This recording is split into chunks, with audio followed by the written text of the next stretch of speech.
lighting doesn't have to be expensive.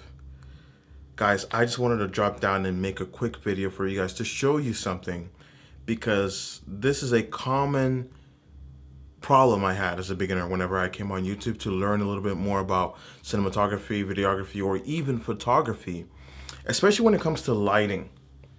Now, when you search any lighting tutorial on YouTube, you probably come by the standard 3-point lighting setup, where you see them having big lights, a key light, a fill light, then a backlight, and all this kind of stuff. And as a beginner, you're seeing these videos, you're wondering, how am I gonna afford any of these lights? How am I gonna be able to acquire these big lights you're using for these sets? My footage can never look like other people's footage because I can't get lights as big and expensive as these as they use on sets. And that's the point of today's video. I'm gonna show you how minimal this light setup is, because I know this is a good shot. I know this is a very well lit shot. And after I show you this, you would not believe how stupid this lighting setup is. And hopefully I can show you that lighting doesn't have to be expensive, because this whole lighting setup costs less than $100. So anybody can take this concept and apply it into whatever project or film that they want to use. In fact, I use this exact technique till this day whenever I'm on set. Let me show you how stupid this light setup is. Okay, so this is the situation I'm working in. I'm in a very tight space. I won't say tight space, but this is my office. This is where I do my work. I play games here. I go on meetings here. I edit here, all that stuff. And this is my bookshelf. So you see, this is kind of the space I'm working with, right? This is the kind of space I'm working with. Look at my lighting setup. That's it. That's literally it. 2 light rods. Now these light rods right here, one of each is $30 on Amazon. So I have 2 of these bouncing off the wall, and I'll talk about that later. I'll also talk about this big ass reflector later, but just keep in mind that what's creating this look right here on the monitor is these 2 freaking cheap lights right here. Okay. First off is this key light. We know that if you want to create soft light on this skin, we need a really big light source. And what I'm basically doing is bouncing light off the wall, especially if you have a very bright wall like this. Just shining the light and having that light bouncing back on your face is a pretty big big hack that you can use. And before I go there, the technique I actually use, you notice, is the other light that is pointed upwards, right? This light is pointed upwards. This is what I call room tone, okay? I'm gonna turn off my key light real quick, and I'm gonna show you exactly what room tone does.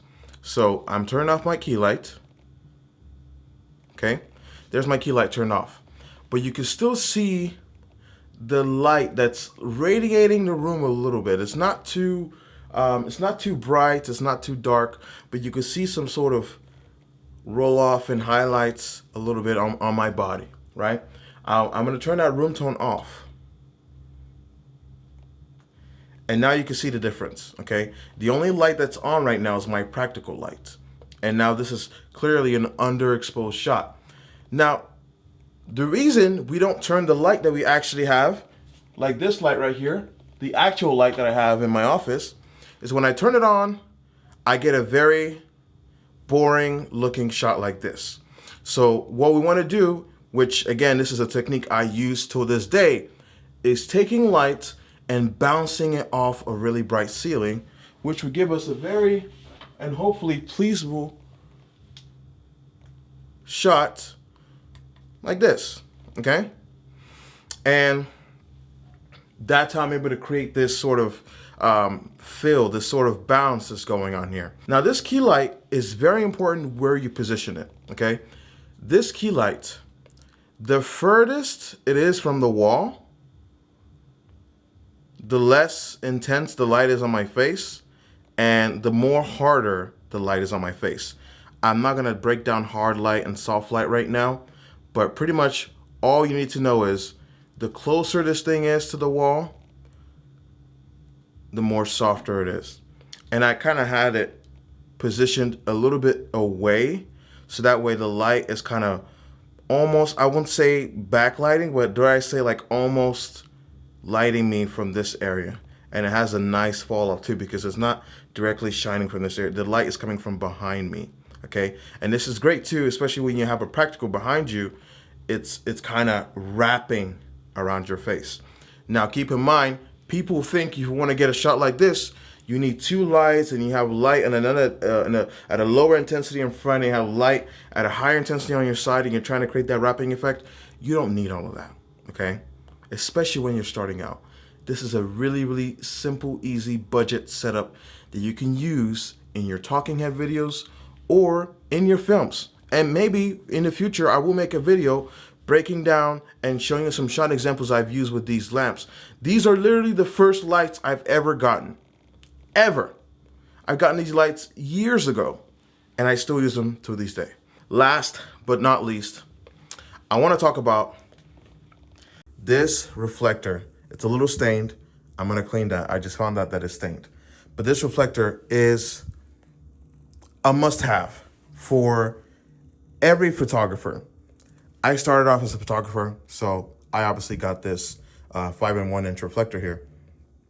And basically what this is doing is bouncing the light, okay? It's bouncing the light on my face. So if I were to remove this reflector, so the reflector is here right now in the shot. I'm gonna remove the reflector and you tell me if you see a difference. So this is a shot with the reflector, okay? I'm gonna take the reflector off, put it to the side. Now I'm gonna come back to the shot. This is a shot without the reflector. And hopefully you can see the difference. Hopefully you can see the difference between those two shots, and I didn't just waste my time moving and putting that thing away. Now, the gorgeous thing about this 5-in-1 reflector is it has different modes or different, I guess, shades and things you can use of. It has a gold right here. It obviously has the white bounce, which we just used. When we unzip this bad boy,